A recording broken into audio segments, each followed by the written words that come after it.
y refieren pérdida en la movilidad articular. Y la verdad es que frente a estos tres casos, uno no tendría duda alguna en indicar una prótesis de cadera, de rodilla y de tobillo, pero a veces hay circunstancias que a uno lo obligan a replantearse opciones. Y son pacientes que agotaron la instancia no farmacológica. En el caso de la rodilla, a veces uno le indicó tal o cual ortesis con el objeto de intentar cambiar la carga. Están cansados de tomar fármacos por vía oral, tienen el estómago que ya no aguanta.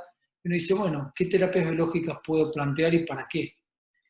Hay dos alternativas que en el mundo moderno están claramente definidas en cuanto a para qué sí, para qué no, que son el ácido hialurónico y el plasma rico en plaquetas. Vamos a empezar comentando algunas cosas sobre ácido hialurónico. ¿Cómo creemos que actúa?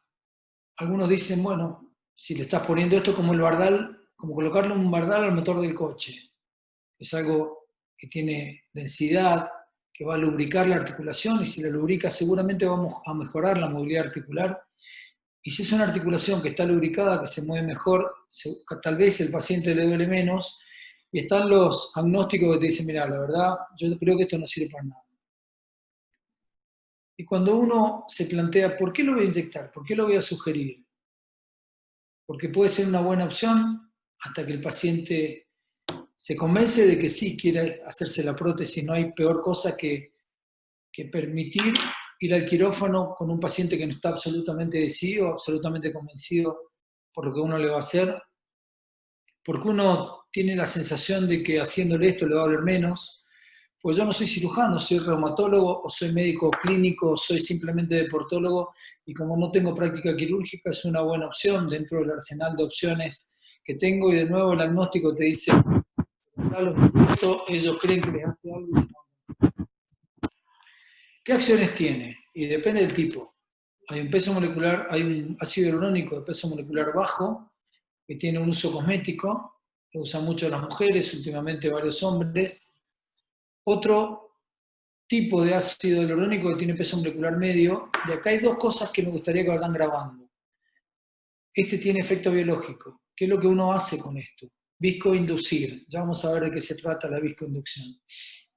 Y existe un ácido hialurónico de peso molecular medio que tiene un efecto mecánico, y cuando uno habla de efecto mecánico se refiere a un fenómeno de viscosuplementación. O sea que cuando busco viscoinducir, lo que espero encontrar es un efecto biológico. Cuando hablo de viscosuplementación, voy en busca de un efecto mecánico. ¿Cuáles son los objetivos del tratamiento? Al menos tres. Reducir el dolor, mejorar la movilidad articular, y si logro reducir el dolor y mejorar la movilidad articular, lo que seguramente va a mejorar es el patrón de marcha. Y finalmente, un tercer objetivo que tiene que ver con que la progresión del daño articular sea menor. Vamos a hablar un poquito de las características del ácido hialurónico de alto peso molecular. Dijimos, viscosuplementación, efecto mecánico. Entonces, como este ácido hialurónico de peso molecular muy alto no atraviesa la membrana sinovial, queda en la luz articular, y lo que va a hacer es reducir las fuerzas de fricción sobre la superficie articular. Y además, como componente de la matriz extracelular, ¿qué va a hacer? Absorber fuerzas y distribuirlas sobre la superficie articular. Es decir, es una suerte de amortiguador. De ahí el tema del efecto mecánico. Yo les voy a mostrar qué es lo que pasa con este ácido hialurónico de alto peso molecular cuando es inyectado dentro de la articulación. No atraviesa la membrana sinovial y queda en la luz articular. ¿Cuánto? Muy alto porcentaje, generando este fenómeno de suplementación, de viscosuplementación, fenómeno mecánico. Distribuye mejor las fuerzas y de alguna manera reduce el impacto sobre la superficie articular. Acuérdense que hay un concepto que es el de presión, que es fuerza sobre superficie, con lo que si uno tiene mayor superficie sobre la cual aplicar las fuerzas, generaremos menor unidad de presión por centímetro cuadrado de superficie articular.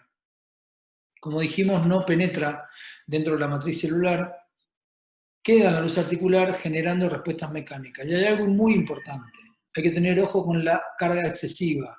¿Y qué dos tipos de carga excesiva puede haber? Física, en términos de estímulo físico, y biológica, en términos de sobrepeso. Porque ¿qué pasa frente a ese exceso de carga física, biológica? Estos enlaces químicos se pueden romper y esto genera inflamación muy importante. Entonces no es de extrañar que en personas obesas o excedidas de peso o aquellos que son jóvenes, ya vamos a ver en qué caso lo usamos, y que tienen muy alta carga de actividad física, pueden debutar con dolor articular importante y con inflamación muy significativa. Entonces, si Visco suplementamos previamente, hay que advertir acerca de tener cuidado con la sobrecarga, especialmente física, porque al gordo, la verdad, no le podemos pedir que sobrecargue menos.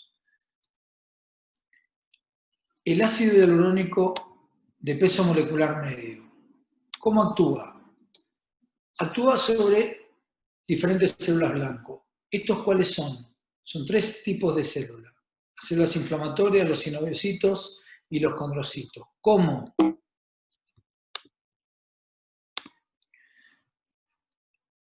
Me parece que me pasé una, esperen un segundo. Epa. No, está bien.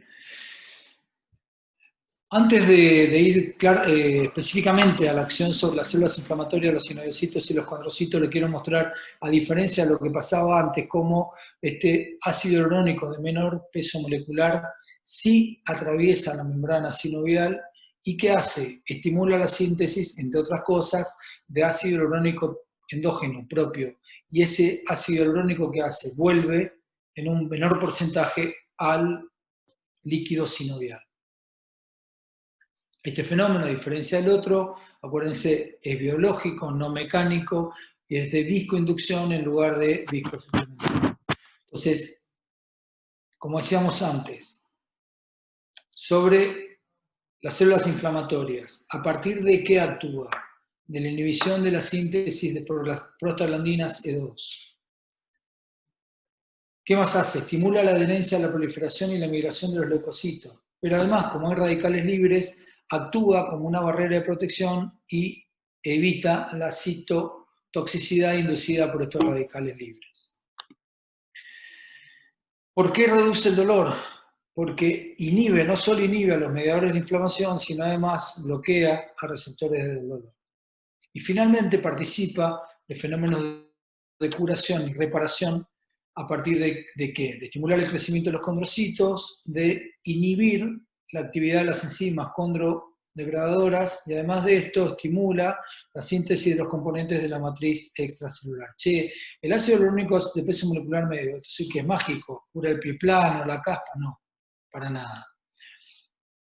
Ya vamos a ver en qué casos lo usamos y la verdad, chicos, esto es una herramienta más. No es que si lo usás te va a ir definitivamente bien, porque hay una realidad, no hay enfermedades, hay enfermos, pero cuando uno se empieza a familiarizar con esto y tiene claro la población objeto, cuando sí, cuando no, yo empecé a usarlo en el año 96 con el doctor Avanzi.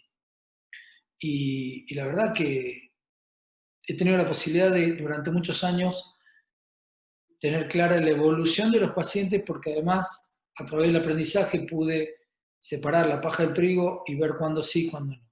Algo muy importante. ¿Por dónde inyectarlo?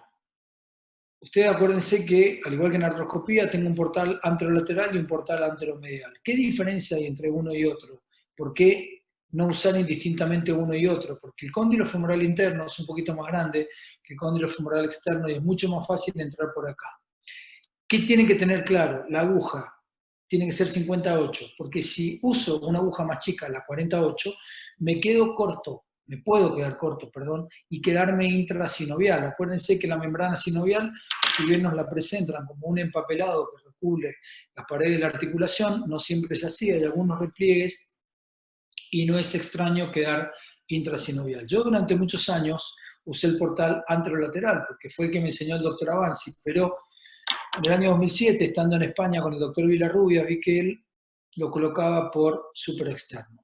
Y la verdad que es mucho más fácil. ¿Cuándo es más difícil? En pacientes que tienen una artrosis femororotuliana y por ahí la faceta lateral tiene osteofitos y es más difícil entrar por el portal súpero externo, pero en estas pacientes uno se lo tiene que anotar en la historia clínica y recordarle a la paciente que cuando le inyectó lo hizo sentada, con ella sentada, y decirle, haceme acordar la próxima vez que vengas, si te acosté o te senté. ¿Por qué?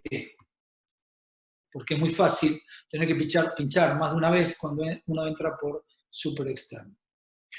En la cadera. ¿Es complejo? No, la verdad que hoy es muy fácil. Antes nosotros debíamos hacerlo asistido por tomografía. Y la verdad que era un lío, era un problema. Hoy que aprendimos a hacer la inyección, ustedes me preguntan, che, ¿vos lo haces? No. ¿Y por qué no lo haces?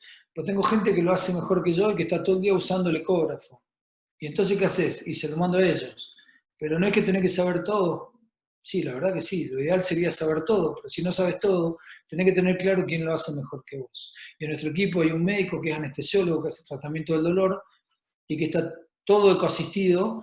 Entonces, ¿qué mejor? Se llama Alfredo Croco, está todo el tiempo haciendo cursos, todo el tiempo estudiando, se dedica específicamente a eso. Entonces, para mí es mucho más fácil y para el paciente es mucho mejor que lo inyecte yo, él y no yo. Lo hace guiado por ecografía. Acá cambia la aguja, es espinal, el portal es antero superior, y tener un cuidado. No solo inyectarlo lentamente, sino cuando uno colocó la aguja en la punta de la jeringa, tenés que tirar el émbolo para atrás y permitir que entre un poquito de aire. ¿Por qué? Porque si te quedaste, como en el caso de la rodilla intrasinovial, cuando vos empezás a apretar el émbolo, si encontrás que hay algo que ofrece resistencia, tenés que pensar que eso es la sinovial. Y si no, te retirás un poquito, volvés a entrar y te reposicionás hasta tanto el émbolo va fácil, te vas a dar cuenta por la cara del paciente. Duele muchísimo. Cuando uno hace una inyección intrasinovial, duele un montón. Como decía Andrés, nosotros en la Universidad de Mendoza tenemos un laboratorio de cirugía cadavérica y muchas veces en el año organizamos Cadaver Labs. Ustedes dirán, che, pero esto es una tontera. Sí, ¿verdad? Es muy fácil hacerlo cuando le aprendés, digamos, cuando lo aprendiste y cuando le encontraste la vuelta, porque cuando vos entras por superolateral, lo primero que tenés que hacer, entras un poquito y tenés que poner la aguja paralela a la faceta lateral de la rótula, porque si no vas a pinchar la faceta lateral y al paciente le va a doler.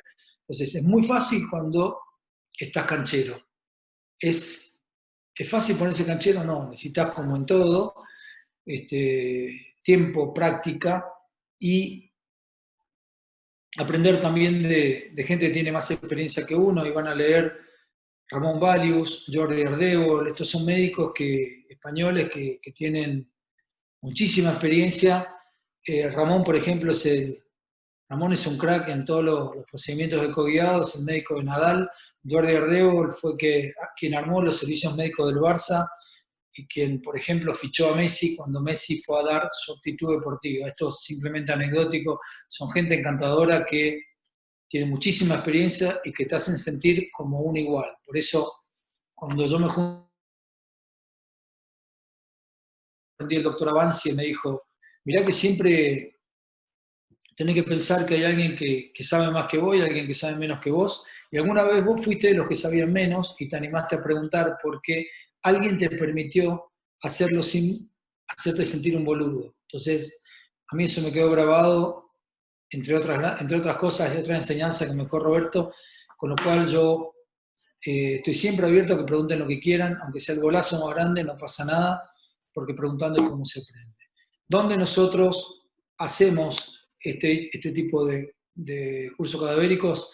En la Universidad de Mendoza, donde nuestro Cadaver Lab está en la sede de la Facultad de Medicina, cátedra de anatomía, y la verdad que es un lugar muy lindo, es todo videado, está bien ventilado, está en una zona donde terminado el curso es como Las Cañitas, una cosa así. Nos vamos caminando unas 3, 4 cuadras abajo y hay millones de cervecerías y nos quedamos generalmente ahí hablando y cultivando un poquito la amistad. ¿Cuándo lo indico? Acá dice peso molecular alto. La línea que divide opciones puramente quirúrgicas, las de abajo, antecedentes, pacientes que son tratados simplemente con viscosuplementación. Fíjense, pacientes artrósicos con condiciones limitantes. Es un paciente que tiene, es esa rodilla, esa cadera, ese tobillo que vimos, olvídense del tobillo porque en Argentina hay muy poquita experiencia. Ya les voy a mostrar un caso que es emblemático y que yo lo viví de cerquita porque justamente él es paciente de mi jefe. Entonces son pacientes que tienen, no sé, están anticoagulados o que tienen algún problema coadyuvante. El paciente tiene claro, está convencido y se quiere operar, pero no puede. Entonces te dice, haceme algo para estar un poquito mejor. Esas rodillas que están reventadas, ácido hialurónico de alto peso molecular. ¿Por qué? Porque uno busca un fenómeno mecánico. Mismo caso, pero en una realidad diferente. Necesitan tiempo para aceptar el reemplazo articular. De nuevo, chicos, así sea una artroscopía simple de rodillas, si el paciente no entendió y no está convencido, no hay que hacerla. Yo el año pasado hice 454 artroscopías. Ustedes dirán, pero hijo de puta, vos operás todo. No, yo veo más o menos 350 pacientes por semana. ¿A cuánto opero? Al 10, al 12% del volumen total de pacientes que veo.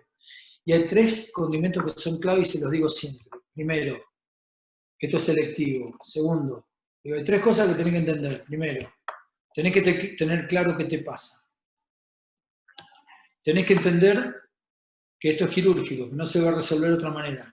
Tenés que tener ganas de operarte, porque si tenés ganas de operarte te vas a ocupar luego de rehabilitar, que es clave. Una cirugía hecha por un experto, una mala rehabilitación, tiene un resultado inferior a la que tendría si está hecha por alguien de mitad de tabla, pero con un paciente que está convencido que se quiere ocupar de rehabilitar.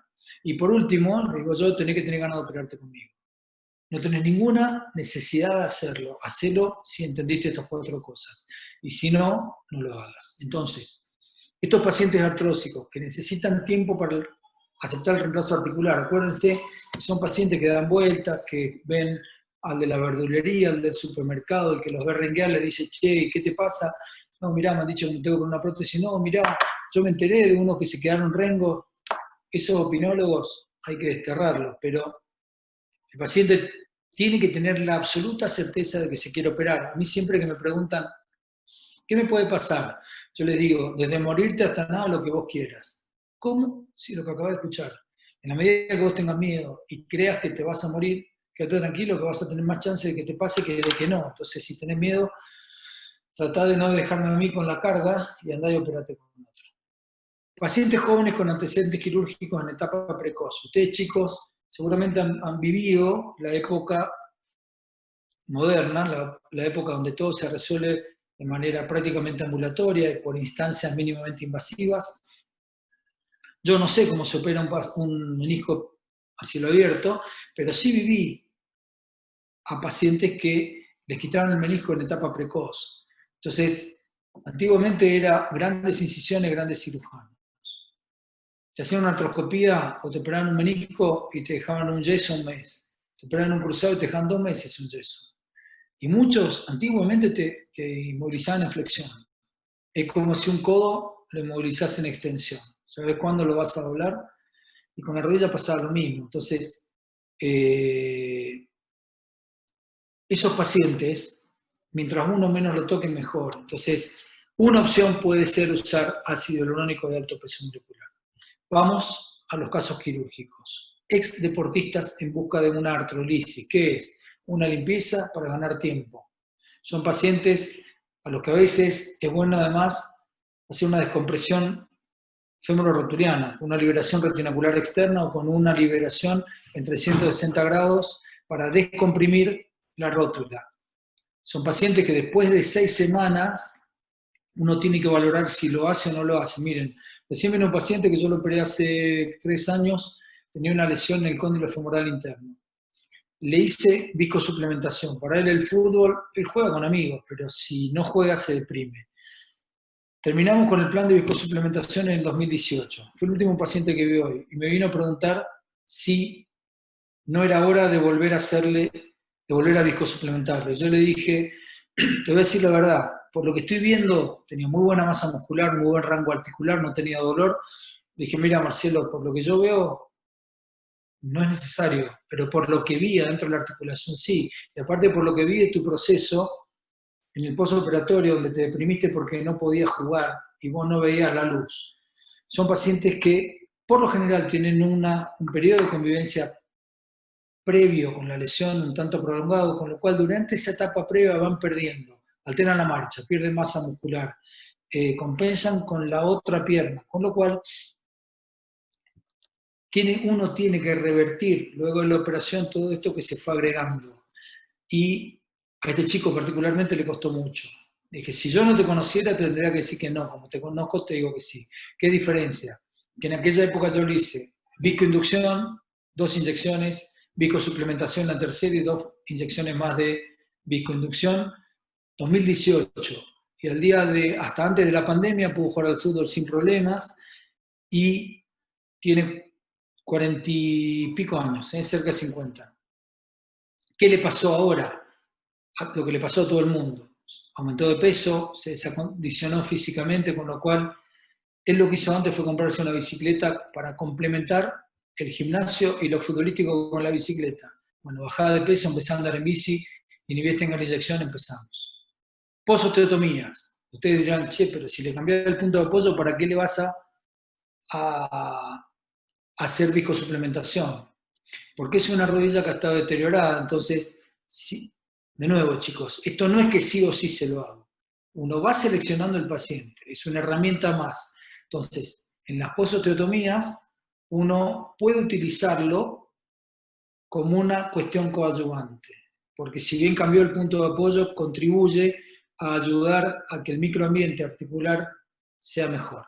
Y finalmente, las lesiones osteocondriales de la rótula con daño extendido sobre la superficie articular. Acuérdense que la rótula te manda en cana cada vez que flexionás y extendés la pierna, cuando estás sentado y te parás, cuando caminás, cuando subís y bajás escaleras. Es muy útil. ¿Se puede mezclar? Sí, por supuesto, dependiendo lo que uno pretenda priorizar, lo mecánico o lo biológico. ¿Cuándo ácido hialurónico de peso molecular medio? En las osteoartritis puras post-traumatismo. ¿Cuáles son esas? La rodilla tuvo un mecanismo traumático, la sinovial no termina de volver a la calma. La hacemos viscoinducción. De nuevo, pacientes jóvenes con antecedentes quirúrgicos en etapa precoz. Uno va valorando en función de los exámenes complementarios y del examen clínico, si quiere efecto biológico o efecto mecánico.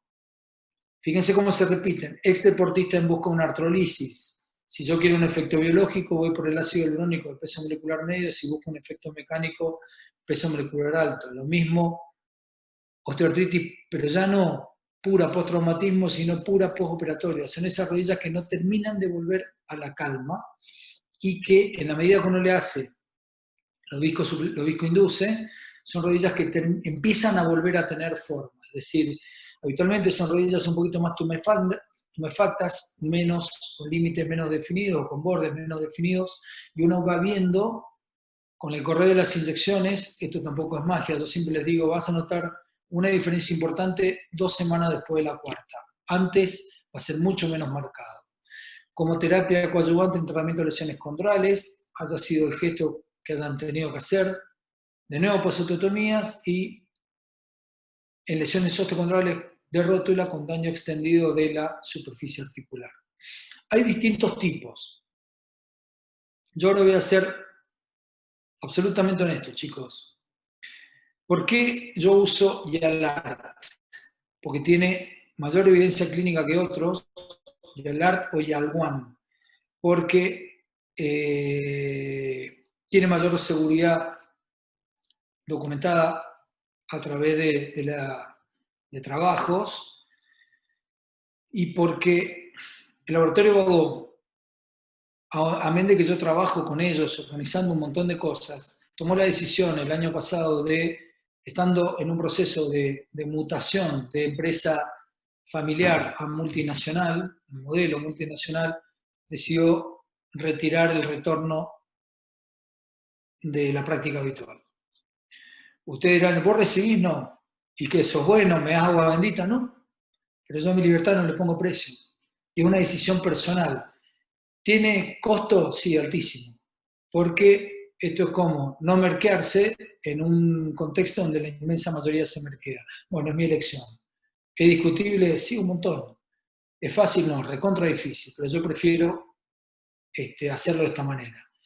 No condeno ni juzgo a los que lo hacen, problema de cada uno, es mi elección, pero independientemente de esto es porque, digamos, vengo usándolo hace mucho tiempo y con el que más familiarizado estoy. El caso de que yo les hablaba antes es el de Gabriel Batistuta.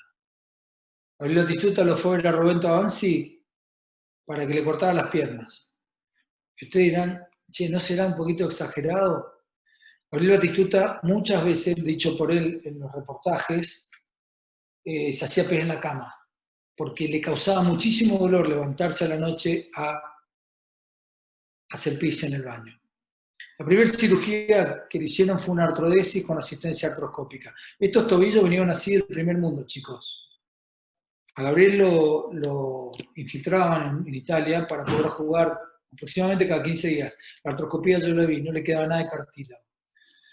Gabriel en una época jugaba al polo y un día le diría 6 meses después de la cirugía, estaba molesto, estaba incómodo, y un día se cayó, el caballo cayó derecho, y Roberto Avanzi, que fue digamos, la ayudita final que necesitó para terminar de compactar la artrodesis.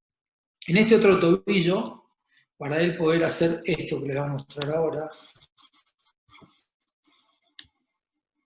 esto fue un partido que jugó, no sé, el resto del mundo, no sé quién, ese es el tobillo que tiene la artrodesis.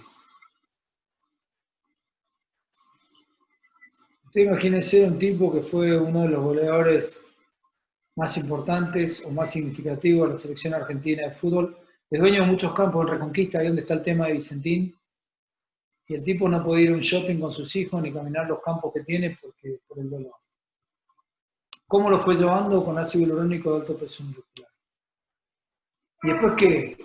Después se operó, el tobillo se hizo una prótesis, y esa prótesis, ¿dónde se la hizo? Creo que en Suiza, no me acuerdo ahora el nombre del médico que lo operó, pero ustedes imagínense que ese médico, el día que lo operó él fue el séptimo, la séptima prótesis de tobillo. Roberto Avanzi lo mandó allá y le dijo, Gabriel le decía, yo no quiero operar con vos. Y Roberto le dijo, mirá, yo habré puesto 10 en mi vida, y allá ponen 10 por día. Y este le escribió, yo tengo Roberto como si fuera mi papá, entonces me compartía los audios que le mandaba Gabriel y los WhatsApp, y dice, Robert, fui el séptimo del día. Entonces, él hoy que tiene una prótesis de tobillo en el tobillo izquierdo y una artrodesis de tobillo en el tobillo derecho. Vamos con la segunda terapia biológica, plasma rico en plaquetas. Sobre esto, chicos, el mundo moderno lo usa como analgésico, no regenera nada. Si te lo dicen así de claro, esto sirve es un potente analgésico. Y acá en Argentina te venden gato por liebre, te dicen que son células madre, cuando en realidad es plasma rico en plaquetas. Tiene un montón de proteínas y factores bioactivos. La realidad es que en Argentina no sabemos a ciencia cierta para qué sirve cada uno de estos factores. En otros países del mundo sí, en Japón, por ejemplo.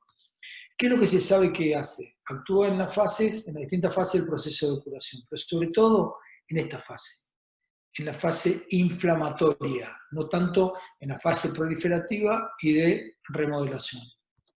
¿Qué limitantes tiene esto? Que la mayoría de los trabajos están basados en modelos experimentales, en ratas, en animales de laboratorio. Segunda limitante, que el proceso de obtención del PRP no está estandarizado. Es decir, no todos los trabajos que uno va a leer tienen el mismo proceso de obtención, con lo cual por un momento estás comparando peras con manzanas. El reporte de uso intraoperatorio de PRP es bastante escaso y por todo lo antes dicho, las indicaciones validadas aún no están lo suficientemente claras. ¿Qué es lo que te dice la literatura? Que el PRP en los tejidos, en el cartílago, aumenta los proteoglicanos y la síntesis de colágeno tipo 2, con disminución de la degradación del cartílago. Induce la condrogénesis ¿de qué? De las células madres pluripotenciales, induce la proliferación de los condrocitos, promoviendo la diferenciación y la adhesión, e induce además la secreción de ácido hialurónico. Y sobre el tendón, ¿qué? Aumenta la producción de enzimas que degradan la matriz, con lo cual uno tiene, si aumenta a la par la proporción de colágeno tipo 1 y tipo 3 y el número de tenocitos, lo que tenés son cicatrices de mejor calidad. ¿Por qué? Porque tenés menos matriz. ¿Qué indicaciones van a ver ustedes en la bibliografía? Que se usen tendinopatías, ¿cuáles son las más comunes? Por ejemplo, qué sé yo, la tendinopatía rotuliana. ¿Cuándo? ¿En qué casos? En la tendinosis pura. Así como usan ondas de choque de baja energía, estímulo excéntrico, guiado por ecografía. En la tendinosis pura hay distintos tipos de tendinopatías, hay 6 por lo menos: tendinosis pura, tendinosis por microcalcificación, tendinosis del polo inferior de la rótula, donde uno tiene un osteofito que cuando flexiona la rodilla, ese osteofito genera una suerte de síndrome de fricción del polo inferior. Tendinosis por hipervascularización, tendinosis por rótula alta, tendinopatía por rótula alta, estoy hablando mal, tendinosis pura.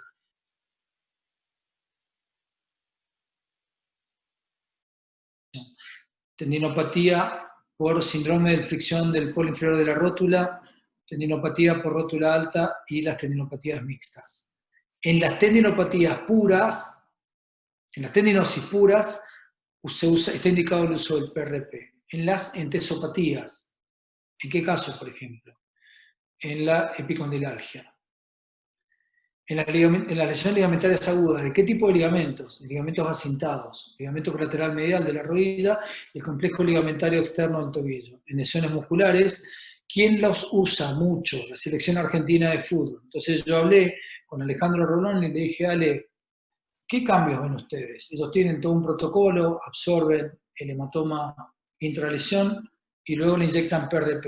Le digo: ¿qué cambios ustedes tienen? Mira, te digo la verdad, creo que podemos empezar antes con el proceso de rehabilitación porque tiene menos dolor y puede tener un efecto placebo dado por esto de que los jugadores creen mucho en el PRP y de alguna manera se sienten mejor. Pero cambios evidenciables y objetivables no. Uso intraoperatorio. Todo esto está descrito. Che, ¿en qué tienen experiencia ustedes? En tendinopatías, que en realidad, ¿cuándo lo usamos? Por ejemplo, esta es una tendinopatía del polo inferior de la rótula. De un paciente que había hecho, además, una tendinosis del cuerpo del tendón. Entonces, ¿qué hicimos? Una tenotomía en B,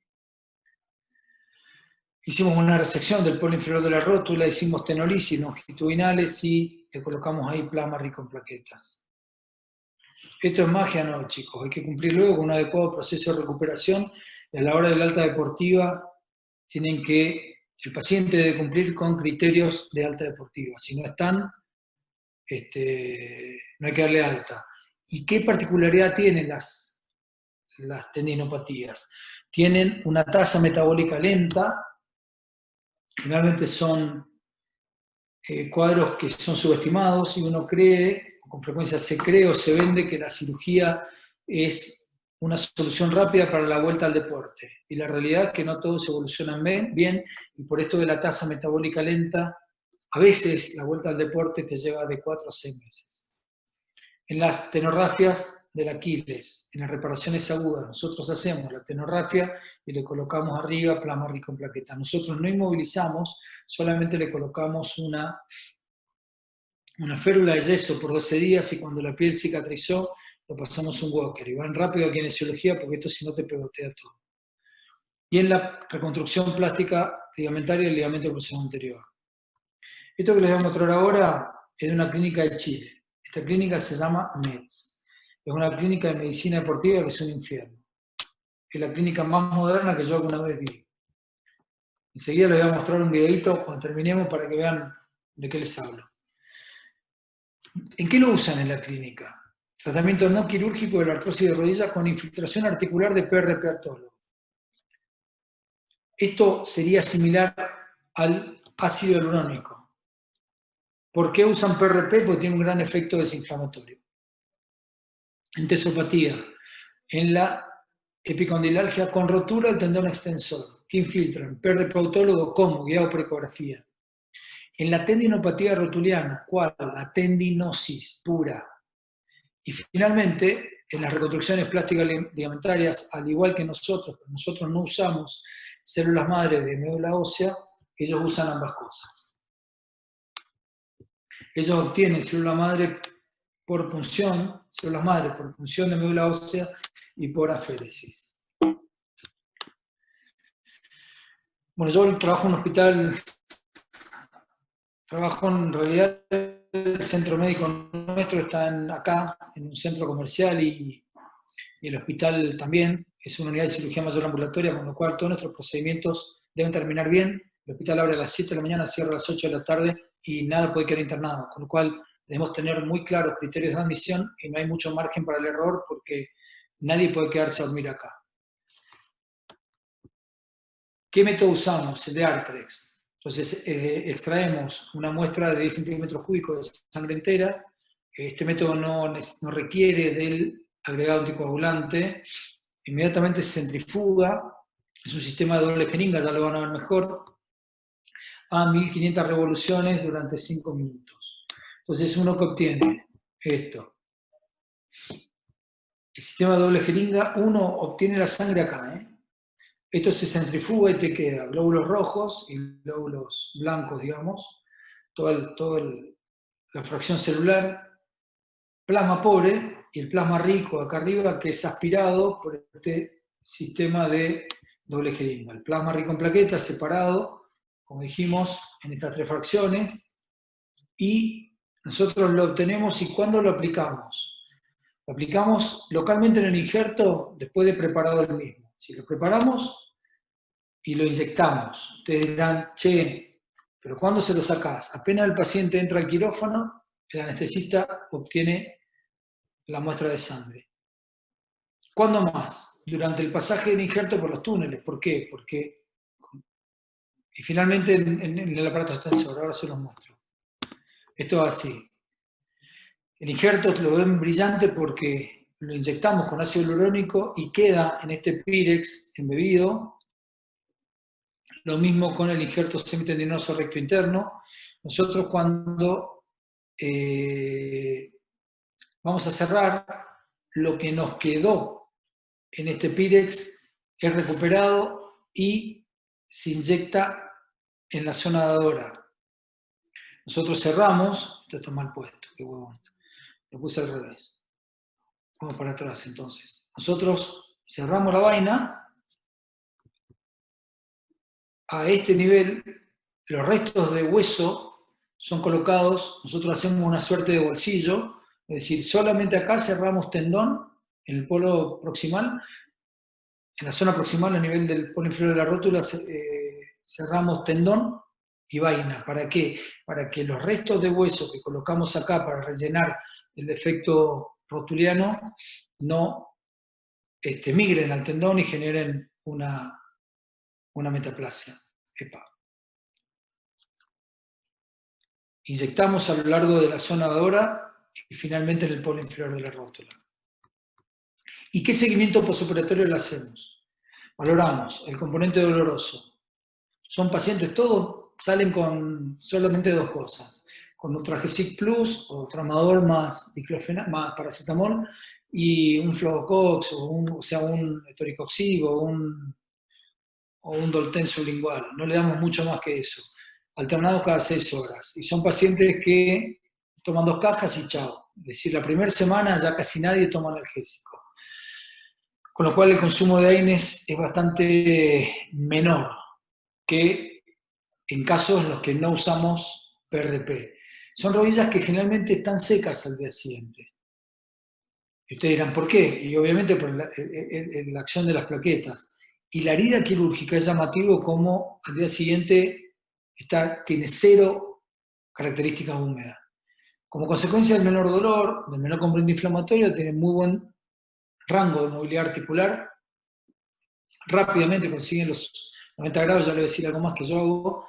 Y le diría que no tuvimos ningún evento adverso.